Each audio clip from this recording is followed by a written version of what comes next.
there is a thing that happened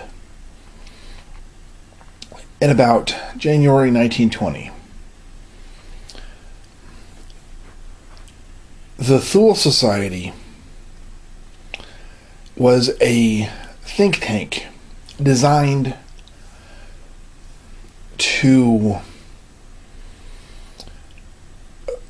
think about and assemble the evidence, following the scientific method, of course.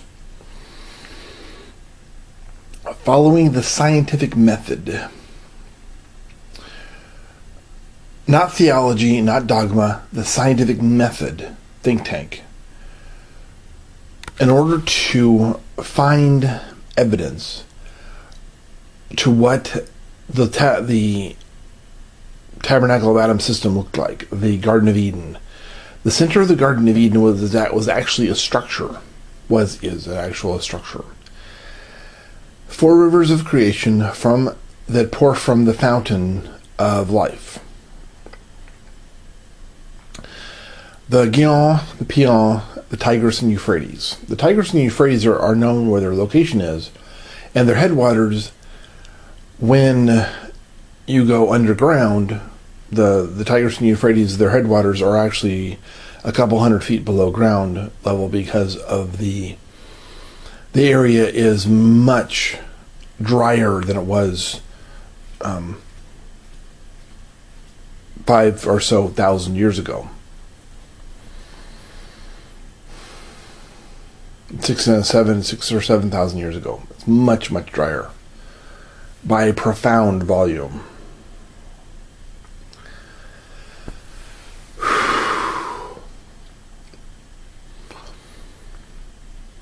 The problem that exists in this situation is that Erdology is part of the science that was used in the Garden of Eden. That was used by Adam and Eve, or what have you, in order to do the work necessary.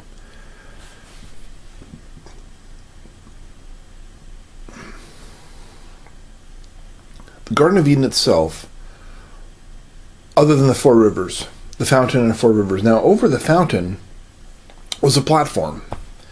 And on that platform was a machine, a weaving type machine, that Adam weaved the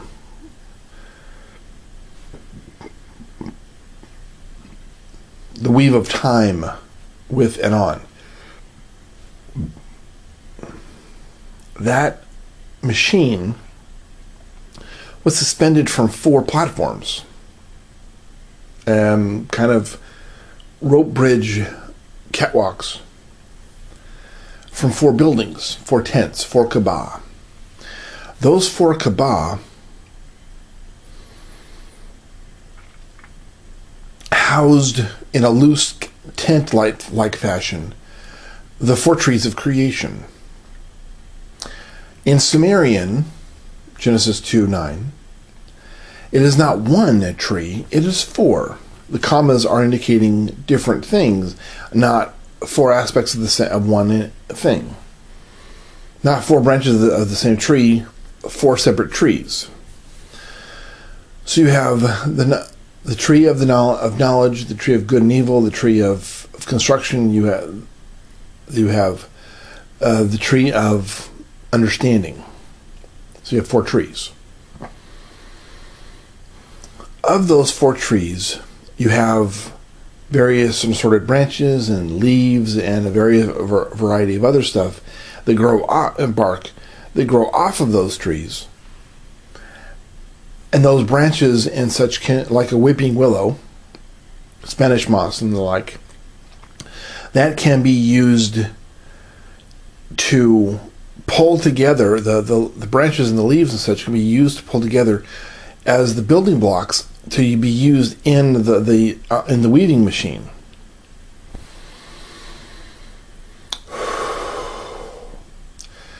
What does this have anything to do with the price of tea in China? Who cares?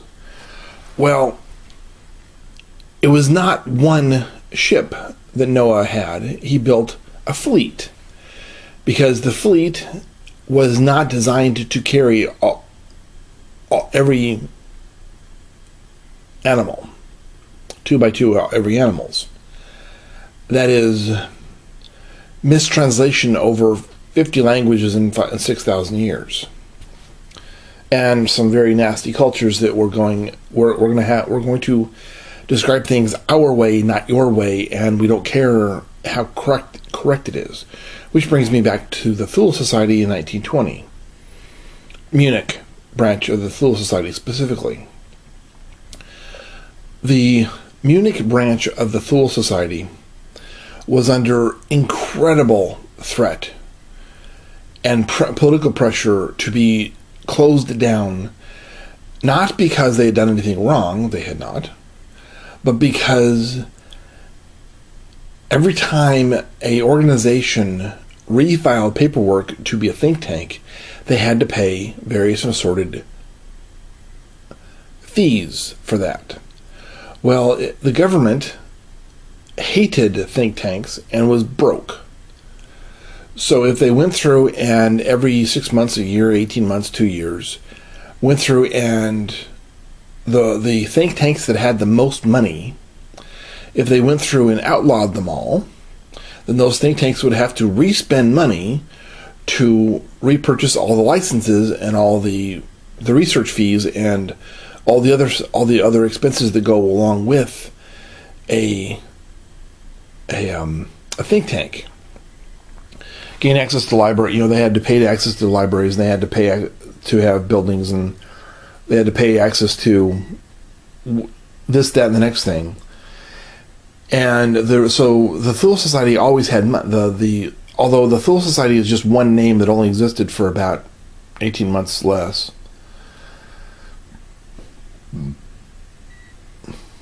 It had 1,000 names before, and at least 2 names after. Well, 3 names after.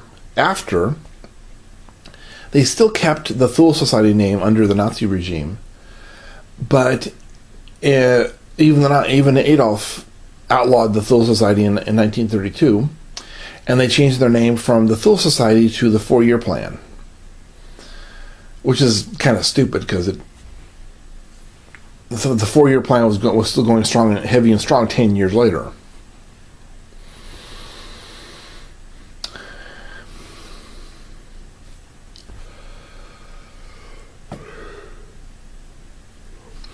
One of the primary problems with Erdology is the events that started 5 seconds after Adolf joined the DAP, which was the political party that was set up to defend the Thule Society from being outlawed and having its money stolen and its research stolen and so on and so forth. Which theologically speaking, theory speaking, statistically speaking, is where the OTO began, is because 30 years before, the Prussian Empire went through and outlawed another think tank, possibly a forerunner to the Thule Society, stole their money, stole their paperwork and such, and then handed it to a couple friends of theirs, industrialists, to create a Prussian think tank. In this case, that Prussian think tank eventually became known as the OTO. And that think tank was designed specifically to feed information back to the Prussian Empire in order to be able to find out whatever they could think of regarding that. By the way, one of the early members of the OTO was Barbara Bush's mother, and saying that Barbara Bush her mother had sex with Aleister Crowley on at least a dozen occasions before, in the days, weeks, months, and year prior to her becoming pregnant with Barbara, would be a well, duh. She was only like a week from she was spotted at a social event in Paris with Aleister, And then a week later, she was in New York, disembarking from a cruise ship. Now, how did she manage to do that when that cruise ship had disembarked? There is no suggestion that some kind of a paranormal teleportation occurred between Paris and New York City, disembarking, because the family had plenty of money and had plenty of resources, so either buying or hiring a couple of float planes to fly into to get Barbara's mother Paulina to Manhattan as quickly as humanly possible was no problem. Having a relay is, take one or two take a plane, take 3 planes, fly one plane as far out as possible, and have 2 planes as fuel. They land, they refuel the Paulina's plane, and then, or several planes, and then refuel, and then that plane heads back to Europe. The other planes go forward to land at the next destination where there's a need to refuel. And the Paulina's plane lands, it refuels, and that plane either goes forward to the next destination or again backwards, and possibly another plane either forwards or backwards to make sure that plane can get back home, or it's met by a ship, and it's picked up and it's craned back on board, and it's shipped back either to the nearest land or back to Europe. And then she goes to the next destination. There's a fuel dump already ready to go. Picks up more fuel, flies, and is across the Atlantic in a matter of just a few days, based on how much fuel, what distance, and how much fuel, and of course if the planes break. Nothing paranormal about it, just takes a mountain of money, which her husband had. He could pay for the whole thing, and his bottom line wasn't affected almost at all. Which points to some very interesting concepts and aspects of the foundation of Air America, and a relay before the transatlantic pipeline, and even after the transatlantic cable was put in place, a need for getting spies back and forth, physical information, documents and such, and artifacts back and forth, knowing that the Third Reich Third Reich. Most people who researched and understood the layers and complications of the culture situation knew that the Prussian Empire had, in modern parlance, mega corporation A that has billions, if not trillions of dollars in the bank, wants to do something, but it doesn't want to have its fingerprints on it. So it creates 500 shell corporations from A to the shell corporation, and all the evil actions that are done are from shell corporation 500, and it takes so much effort and energy to track backwards that when the 500th shell corporation gets caught doing all this evil, disgusting, nasty stuff and committing crimes and all kinds of nasty disgustingness, they can only track it back. Maybe 200 or 300 shell companies, they can only track it back so far until they hit Cayman Islands or Deutsche Bank, or 100 other brick walls that they cannot get, that the even the best forensics accountants cannot get past. They have to literally hack into those banks and do other illegal activity to keep tracing the money backwards. But the farther up the chain it goes, the harder and more profound the blocks become. That's what the Prussian Empire was doing with the Free Corps, the Free Corps is one of a dozen spy organizations that the Prussian Empire operated. The Manhattan Free Corps changed their name to Tammany Hall. At least one of the names they changed to was Tammany Hall. In Munich, they did not name change. They found an existing political organization, the DAP, and they merged into it they had one or two or three members join in 1818, then a few more in January 1919, and a few more in February, March, and April, May, and June. By the time November rolls around, they had a solid voting bloc, a mega solid, hardcore voting bloc. They were just sitting there going, oh, everything, happy-go-lucky, no problem, everything, they're going along with the established leadership, and everything's cool. Everything's fine and dandy, no problem, everything's cool. Emphasis on everything's cool, everything's fine, everything's dandy. Doth protest too much. Adolf spotted this DAP a year before and had come and gone, and from the group he had been a little bit active, but not really. But he hadn't done anything. He hadn't joined yet. He was just kind of hunting around. But he had gone in earlier and reported back to his boss, and I quote, "Solid group, no threat." Everyone assumes that what he meant was X, but when you combine all the evidence together, what he was talking about is that Adolf was a card-carrying member of the Free Corps and had been since he was a teenager.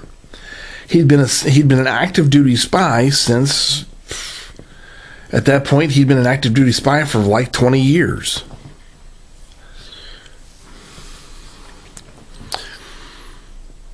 Every member of Tammany Hall is also a card-carrying spy, a card-carrying member of the Free Corps, and their loyalty is not to America.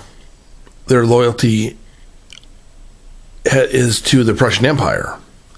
Every member of the Free Corps, no matter where you're at, which means that Tammany Hall, which was created by the Free Corps, is also, they're not loyal to America. They're loyal to the Prussian Empire, or they're loyal to the Prussian Empire's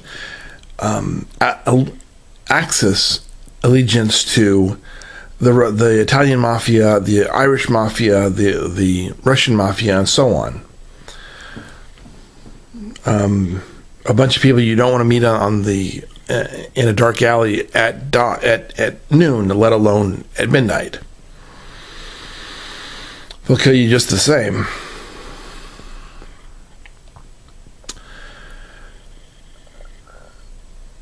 So, as the Free Corps is forming into the DAP and is about to have a solid enough voting bloc that they cannot be defeated, Adolf comes in and joins and is suddenly the leader of this group of guys that have been joining steadily for the last year, and all of a sudden he says, "Okay, I want to do X," and the leadership goes no, and then he says, "Oh, well, let's bring it up for a vote." His voting bloc, his fellow Free Corps members all stand up and say, "Yes, Sieg Heil." And so they changed the entire platform, they changed the entire concept, they changed the entire focus, and they changed the name from DAP to Nazi. Very soon after they seize power in the DAP to Nazi, they start sending. Now this is where things become important and to pay attention. What does this have to do with what is this history lesson of Impala and Barbara Bush's mother and and Air America, the where it was operating in the Atlantic for decades, and then switched to they kept operating in the North Atlantic, but a branch opened up in Southeast Asia with that threat, and that became known as the Flying Tigers, which eventually also took on the name later on, decades later on, took on the name Air America. Also, when you had the end of World War II, Korea and Vietnam, Air America was monstrously huge. Millions of tons of freight and weapons and cocaine and drugs and all kinds of other stuff was shipped around by planes, personnel, and aircraft that did not exist. Officially, it was all nothing. The CIA was making unbelievable amounts of money off of the Air America operations. Instead of giving the CIA money, the CIA was raking it in, and they actually had a positive balance instead of operating at a deficit, which is what almost all CIA programs do, is operate at deficits, which is what the same thing that almost all government things do, where they operate at deficits, except for the IRS. Samhain, Samhain. The concept of Samhain is one of the solstice equinoxes that make up the core calculations to and with and for the daily counts of Erdology. The month and day counts, one of those calendars is Samhain, Halloween, October 31st. As already discussed, the Ogle family played a profound role in Rome, in the founding of Rome, in the library, in Constantinople, in the Byzantium Empire, Constantine, Empress Helen, the Roman library, the current Roman library, the entire university system in Europe and America. The Ogle family were there at the founding of them. In fact, the Ogle family founded most of that stuff.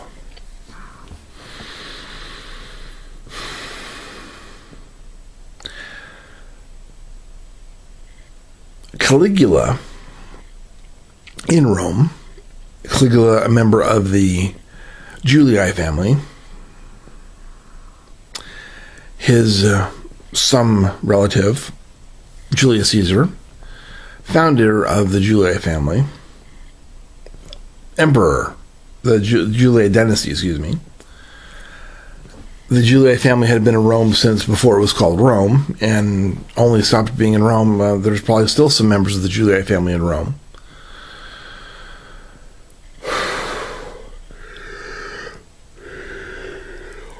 The situation is very complicated and incredibly difficult to work through the details. But the gist of the problem is that very soon after Adolf seized power, there was enough money with the Prussian government involved and their unlimited resources that Rudolf Hess, the treasurer and second in command of the Nazi Party, he was second in command of the DAP and he was second in command of the Thule Society, had been since day one and was until he continued to be, but he was wrapped up into Operation Paperclip, which is the same operation that Alan Turing was wrapped up into, and he was given new papers, a new life, and did some, from the point where he passed his debrief and gave full disclosure. he was given new papers and sent on his merry way, or what have you.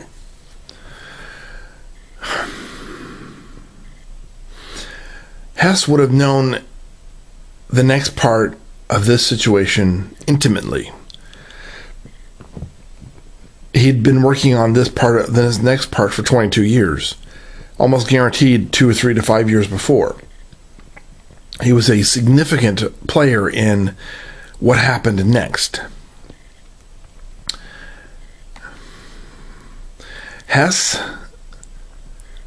sent troops and scientists paid for by the Prussian government, otherwise known as the Free Corps, aka the Nazi Party.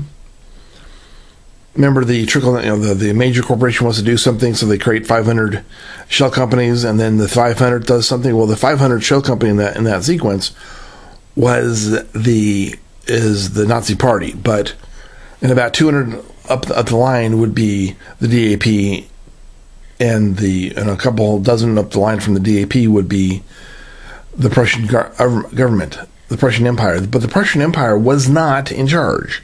They were part of the command and control structure of the Nazi Party, but they were not the command and control structure. Higher up the list would be the Muslims from Mecca, the Saudi royal family. They would be definitely part of this command and control structure of the Nazi Party. It's very easy to show the evidence for said, because the Nazis went. The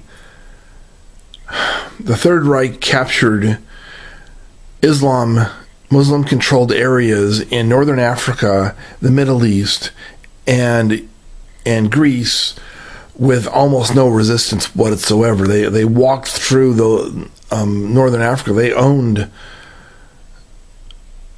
the entire all of North Africa, Egypt included. Owned a considerable portion of Spain, Gibraltar, all the Middle East, and a good portion of the Aegean. They owned it all, and all they had to do was put a token amount of troops in the area, and they owned it all until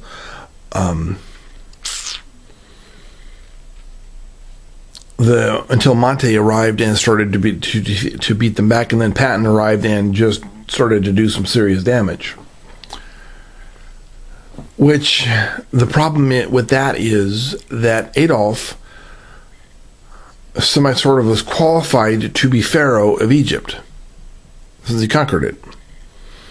And since he was qualified to be Pharaoh of Egypt, where did he go after World War II? Well, he would have been smuggled out, and when he died, he would have been given a pharaoh's funeral and burial in the Valley of the Kings. Because that's just how things have been done for the last 6,000 years.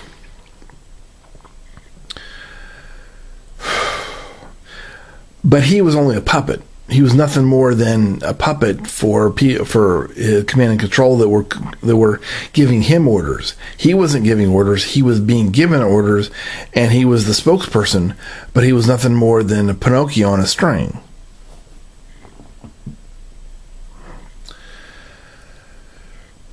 Hess sent troops down, and scholars and such, to Lake Nemi. Remember, Lake Nemi had that huge monster battle at 640 at it that destroyed the towers, the 8 towers, the 2 in front and 2 in back on both towers, which is the equivalency of Noah's riddle, 2 by 2. 2 in front and 2 behind, and two towers on the bow, about 10 feet apart, 100 feet tall each. 2 towers on the stern, about 10 feet apart, 10, 15 feet apart, 100 foot tall each. Times 2 ships. 2 plus 2, 2 times 2 plus 2. 4. You have 8 towers. 4 on each ship and 8 towers total.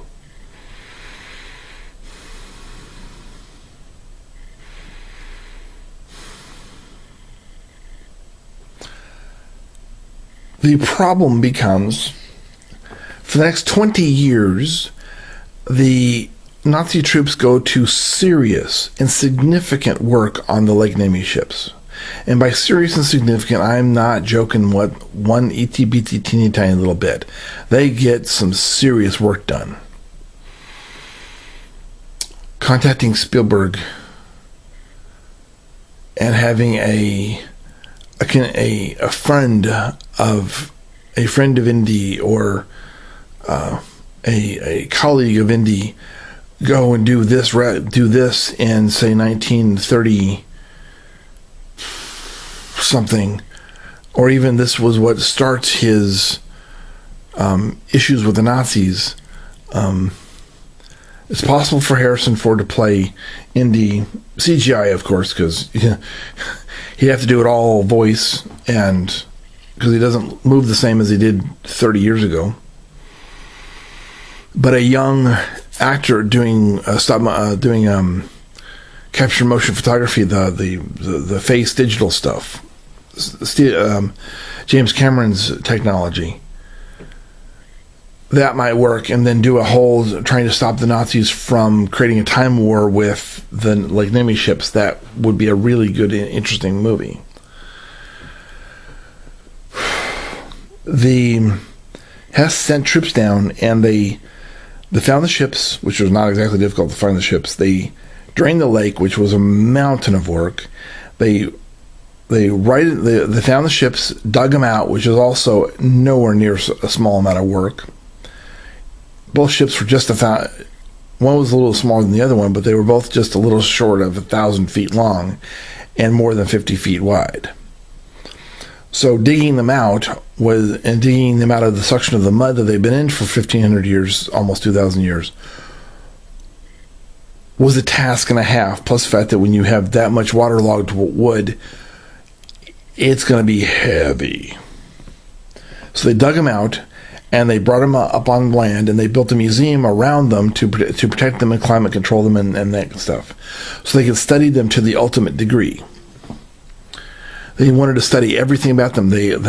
Nazis rounded up everyone in the local area and started doing interviews and doing all that, and looked through every single archive they can get their hands on. They dug and dug and dug and dug and dug and found out that what Fatima was doing was Fatima had left Mecca with her father's body, not quite dead body, but close. And a couple of hours after the last time that Muhammad was seen alive, his daughter came to him and did some stuff, and all of a sudden he's gone. And Abu Bakr was pissed. Seriously screaming pissed. So he sent his army out to look for her, even though he only lived a few years, so his successor had to follow up.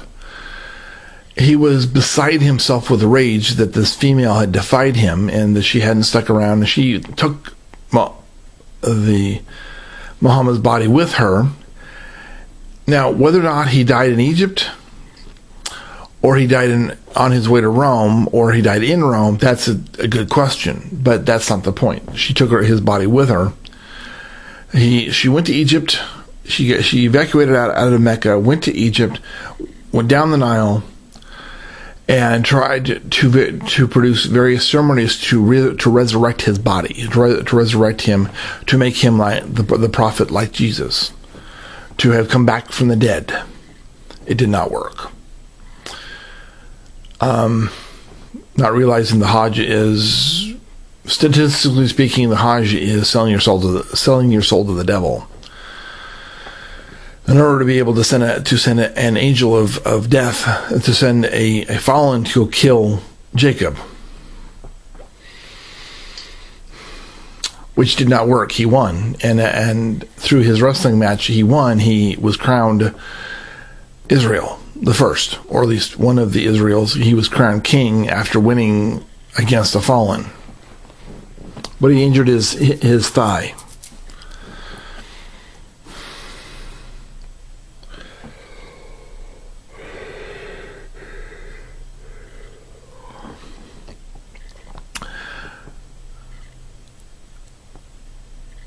the Nazis figured out that there was two big towers, 100 foot tall. No, that's from the deck. That's from the top deck up about 100 feet. That doesn't count the deck, and that doesn't count from the deck down. From the deck down was 50 feet, which means those boats floated, but they were only a few feet at most from the bottom of Lake Nemi. It was almost like they were intended to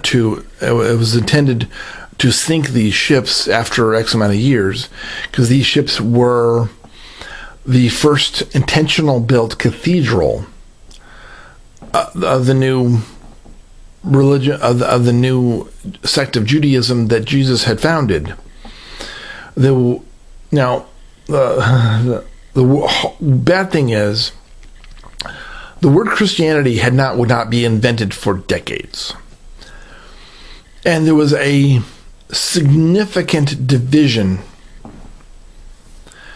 between the lessons and teachings of Jesus, aka Simon Peter, aka Emperor Claudius, and the lessons of whatever his name was before, the evil priest Paul, and whatever he was called after that, which is most likely based on statistics.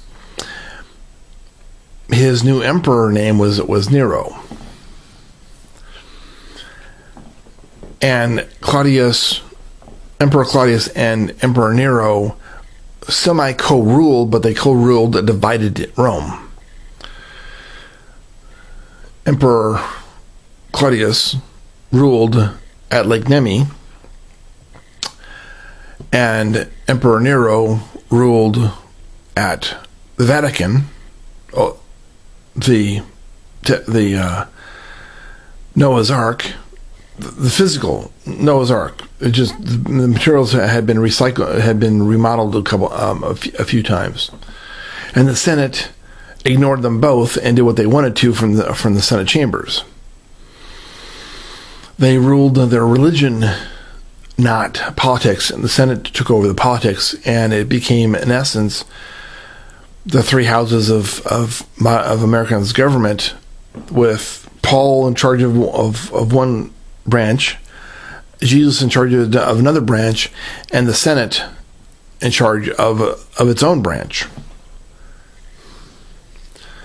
So you have the executive, you have the judicial, and the legislative.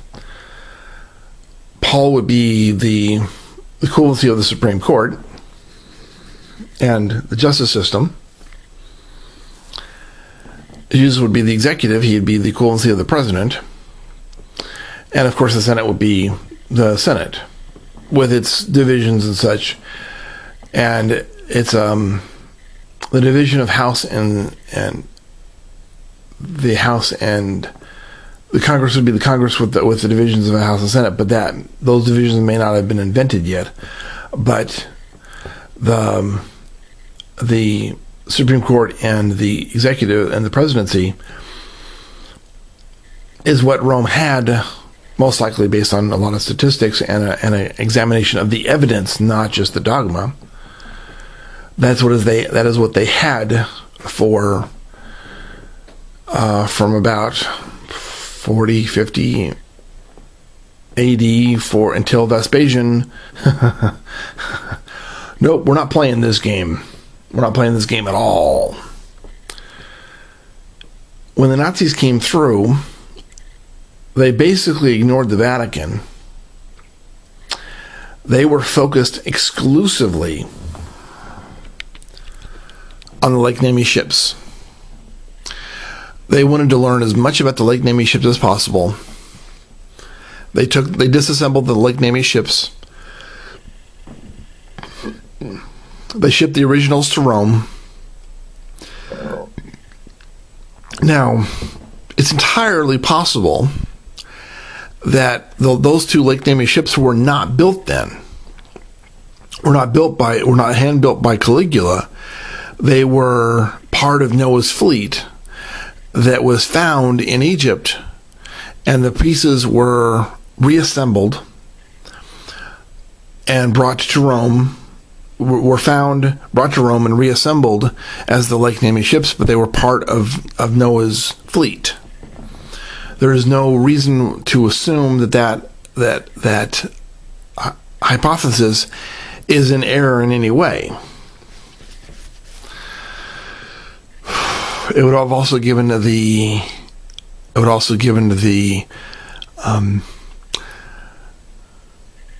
earliest Christians, even though they weren't called that yet, the followers of Jesus, even though they weren't called that, they were called Jesus. When during the Last Supper, right before the trial, he took on the mantle of being the new Pharaoh. Now, I said earlier that that Julius Caesar, his great-grandson, was probably Jesus Christ. The reason why I state that as some matter of fact is because of the following information.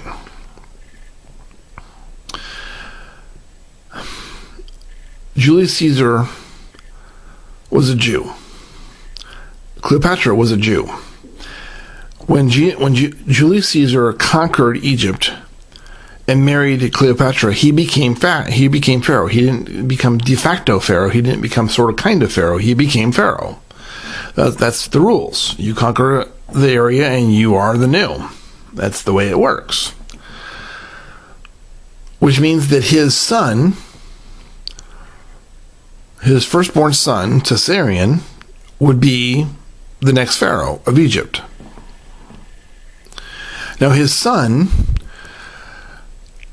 disappeared within weeks of being born, and poof, Tiberius appears as a son, as the adopted son of Augustus, who would not be called, actually he would not be called Augustus for decades. He was still being called Octavian. Octavian. He did name the month August after himself, but he actually named 2 months after himself, October and August.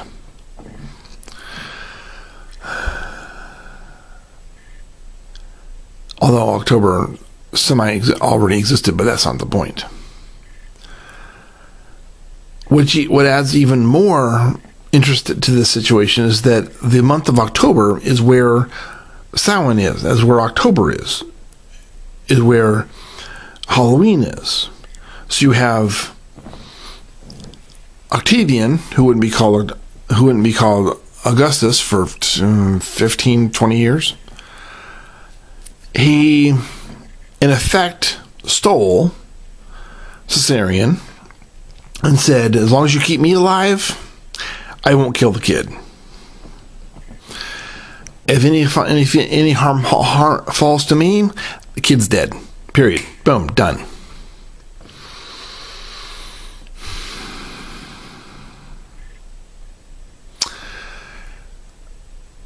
So he took him on, but he was forced to change his name from Caesarion to Tiberius. But it was a promise. As soon as I'm done with being emperor and being the emperor and being the pharaoh of Egypt, then I'll happily hand it off to him, and then he can battle it out with the Senate on his own. Now, the problem is that Tiberius's grandfather, Germanicus, did not exist. He's a fiction created by the Senate and Octavian. He's a pure fiction. There is no land records. There is no him. The land records were created years later. There was no record of him in existence at the time. They backdated the documents, but there was no Germanicus at the time. You know, the family estate was a square that had been a give or take a public market for a while, for the previous centuries and for the post centuries, but that's where their estate was. It's like, well, you cannot have a estate in the middle of a marketplace. It doesn't work that way. You cannot have people setting up a booth in your bedroom, because there is no bedroom there. There's no room there. It's open air. It's maybe cobbled over, but it's still open air. It's for traffic and so on and so forth. There's no bed there. So the parentage of the next emperor, Caligula, is completely dubious. He was real. He existed. He did things. But after Tiberius, of course. But his parentage is fiction. So since he was heir to the throne, he was either it stands statistical reason that he may have been Tiberius's son, or he may have been. Now, Caesarion was born, and then the twins were born to Cleopatra. Cleopatra was pharaoh. In her own right, she was pharaoh. Her husband, her brother, was dead. So she was pharaoh. There is no way that she would have let the lower upper class Anthony get within 3 feet of her, let alone touch her, let alone have sex with him, let alone produce children with him. There is no possible way that would work. She would have to pick a king. Now, there was a king and his son available at the time in Rome, just outside, on the outskirts of Rome. That son, that king, and his heir, his crown prince, was Spartacus.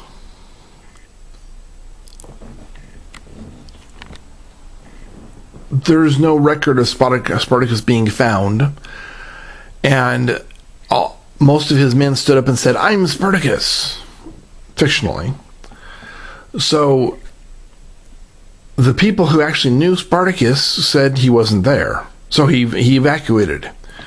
Now, what is almost guaranteed to have happened was that Spartacus took his huge amount of fortune and he bought his freedom and a name and estates. Well, he lived in one of the states that he captured and just paid the Roman Empire for it.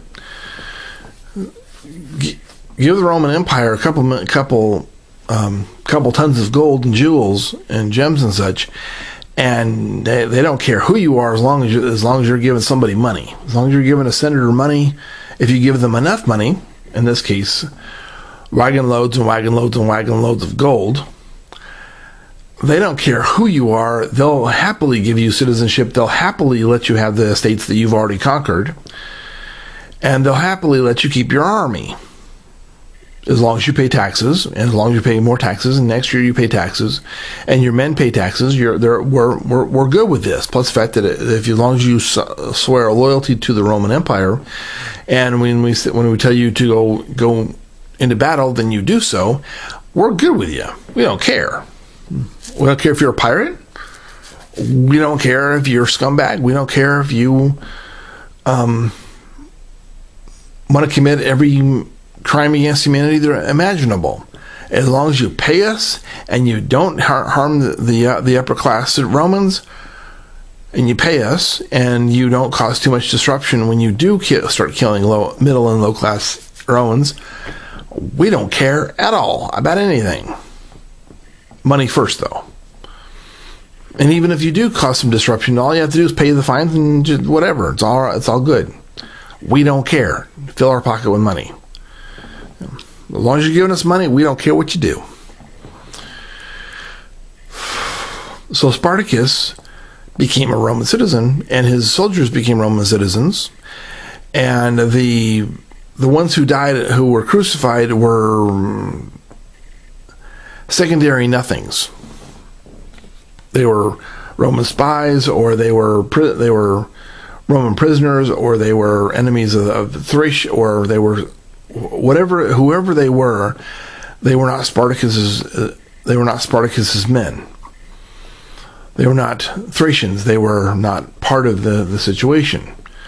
They were just people who were getting cocky and arrogant. And he said, "I'm out of here." Like, you know, the Gaul friends said, "I'm out of here," and he said, "I'm out of here," and the Romans said, "We can continue this slave revolt, no problem." And then Caesar and a couple of the other commanders swooped down when the good soldiers were gone and said, "Oh, we can walk through you guys. You're nothing." Caesar, Spartacus was good. His men were excellent. You couldn't defeat them.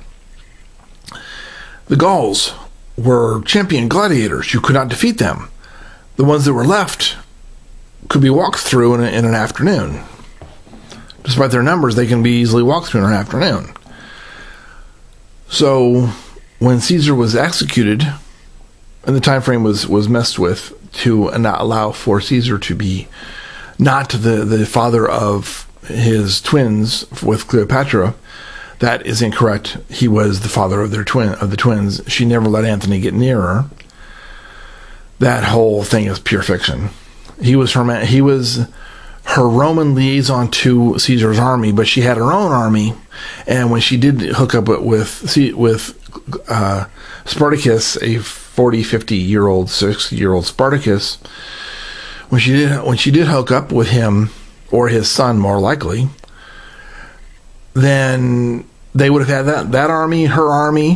What did she need the Roman army for, other than to safe passage into and around the Roman Empire? She had her own army, 2 of them. She didn't need his, and she would definitely not have had anything. She wouldn't. Antony may have touched her hand once or twice. That's it.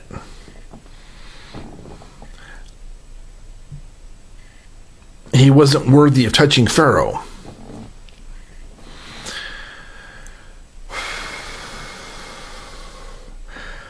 So one of the twins had children, and when the twins had children, those children's children could have been Caligula. One of the twins' children's children could have been or would have been Claudius. Hence because they had the Last Supper takes place in Rome, and Jesus is given the title of Pharaoh, and is appointed head of the tabernacle system of Adam, a copy of which was gladly provided by Caligula. In his 1400 days, he assembled the Vatican, did the Lake Nemi ships, which are likely a couple of the other ships from Noah's fleet. He greatly assisted the creation of Christianity, created a statue of Jesus in the Forum. He did amazing things for Christianity, but the Senate and the historians don't like him, so therefore he didn't do anything, and he was just nasty to the Christians.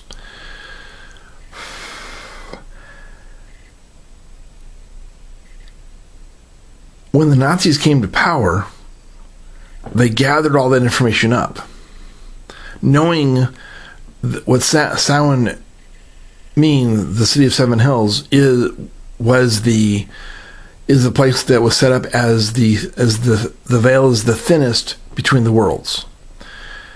The thin veil, dimension travel, possible time travel, possible challenging God for control, for dominance over heaven, the Tower of Babel type situation.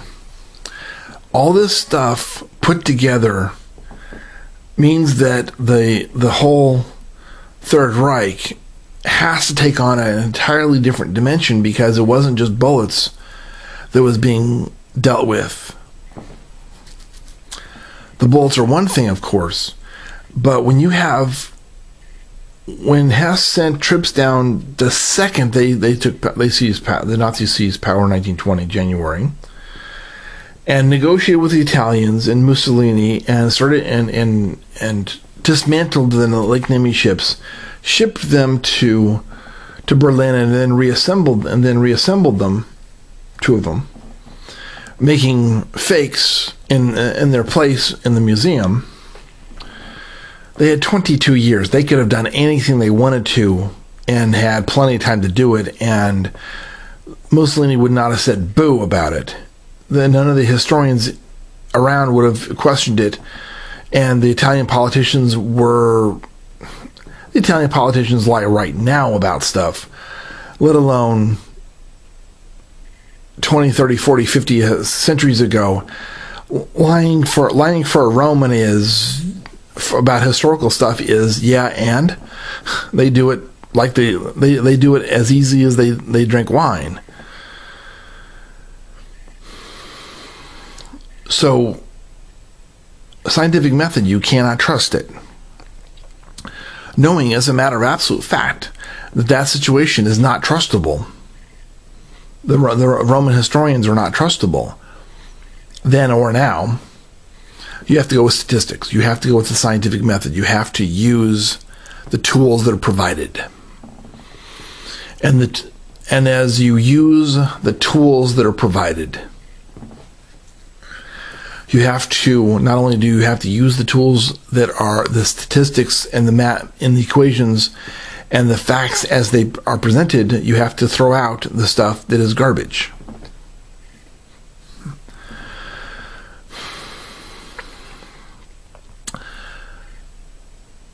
Samhain is the veil's the thinnest.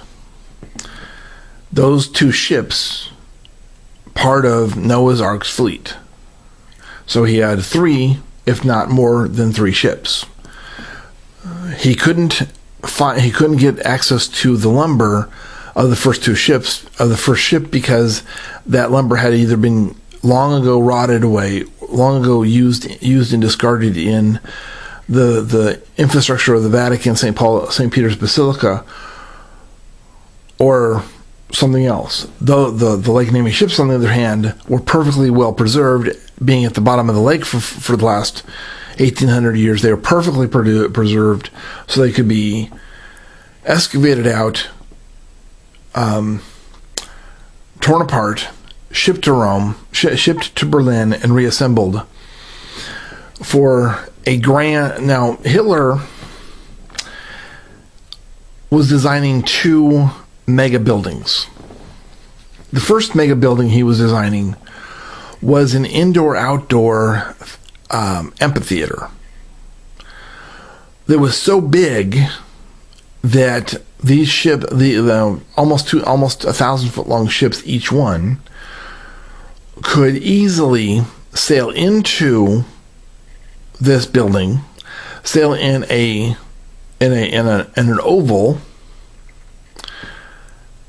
and then sail out and sail back out again to a purpose-built outside lagoon that was obviously connected to the river. Where else are you going to get that much water and not have the water be stagnant? Now, the building was so bloody big that it actually had clouds inside of it. Part of the building was built.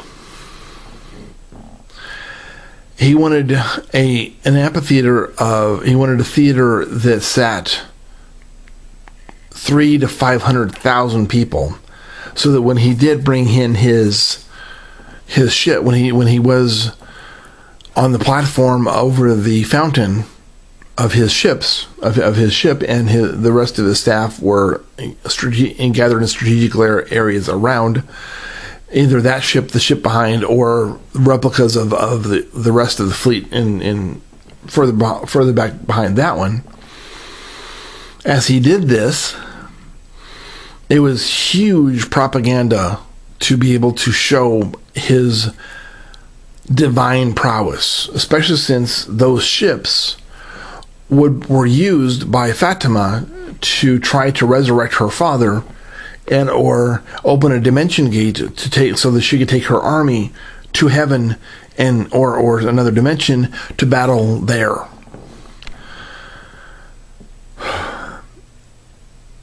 The Nazi bell comes into play about here. The Nazi bell has long been assumed to have been some type of a time travel device.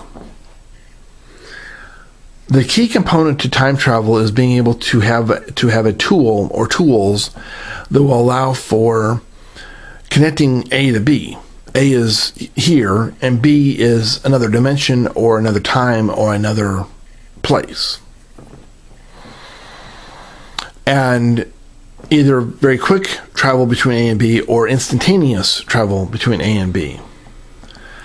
That structure of travel between A and B, you put the A and B travel of the Nazi bell possible time travel device with the Lake Nemi ships, which they spent mountains of money and resources on for 20 years. They were still spending money on it and doing massive resources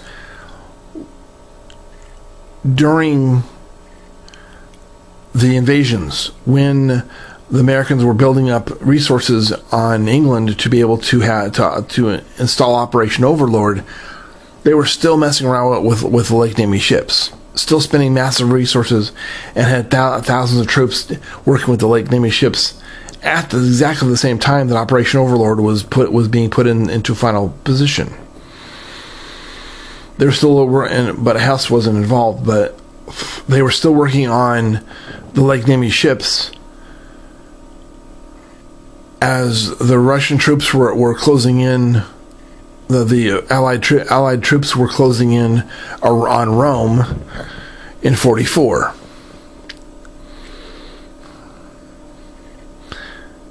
Brings some interesting concepts about Patton into play. Did Patton go to Rome? And if he did go to Rome, what interaction did he have with the Lake Nemi ships?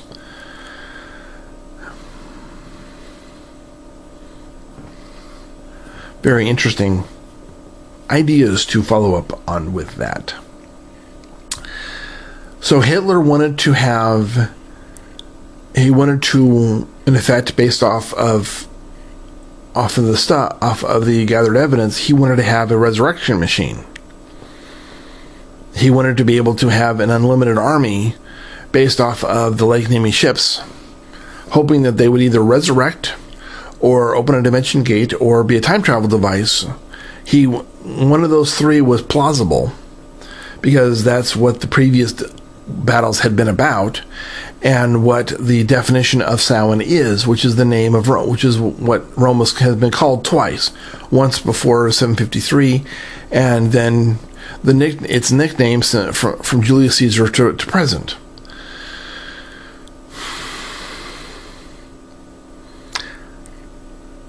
The city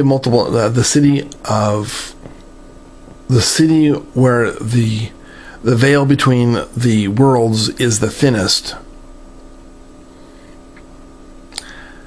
Sounds like time travel, dimension travel, plane travel to me.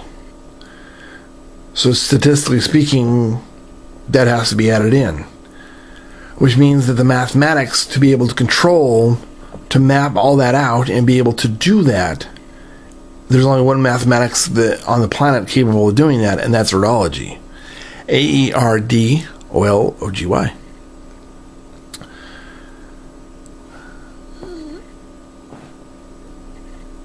The Lake Nemi ships having, and the word Samhain, 7, Rome, itself being a possible being of time, being some type of a dimension tool, their ships. So if there was any kind of legend, hint, or rumor of travel, they could not have traveled in that, and they didn't even have oars. The ships didn't have oars. There was no way to travel because there was not enough room for oars. There was not enough room. Okay, Lake Nemi is so small, and the ships were so big that if you installed oars and you push the oar back as far back, and then had several hundred oarmen on both sides pull hard, they wouldn't even be able to get all the way through a full pull from the middle of the lake to the shore. They would hit the shore before that pull was over. Both ships. They would hit the land. They would hit the shore before that pull was over. There was no oars. There was no movement. They were anchored in place and then intentionally sunk, which means that those ships, for the couple centuries that they were still floating, possibly 600 years that they were still floating, were not meant to sail water. They were meant to sail dimension. They were meant to sail time. They were meant to sail in a warp bubble, for lack of a better word. The Nazis wanted that technology and would stop at nothing to obtain it, and obviously in 25 years they achieved that goal perfectly, along with all the other technology stuff. And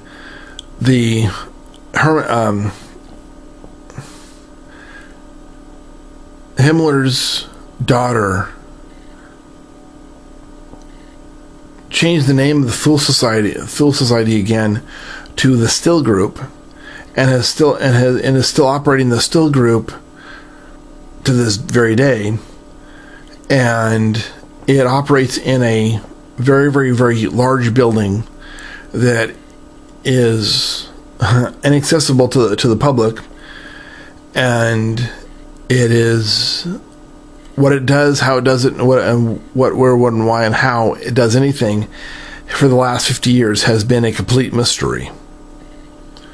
Although they have an operating budget that would make a country envious, partially because of unknown money sources, and also partially because members have had life insurance policies that when they died, a bulk of their life insurance goes to the Still Group, and that's happened several hundred, if not several thousand times. So there's several thousand people have donated $100,000 just for the sake of arguing. Well, that's a significant operating budget. Richer members would have given more than $100,000. Poorer would have been given, of course, less, thousands, tens of thousands or so. But the important point to realize is that World War II and this science is a lot different than most people think, specifically about World War II. And the reason for the destruction of this science has even more evidence to it, and the concrete results of the use of this science, the concrete identifying time, identifying the patterns, sequences, and structure of time are all present, because you couldn't do what the Nazis wanted to do without it. It's impossible. Opening your eyes and looking around the room allows you to map out the room, and allows you to walk, to move, to crawl, to roll around on the floor, because you have blind people do the same thing. They have an idea of what's around them so they can move. Well, in electromagnetics, in different planes and different in time, there is no ability to walk, to roll, to move, because there is no map. Well, Erdology provides a map.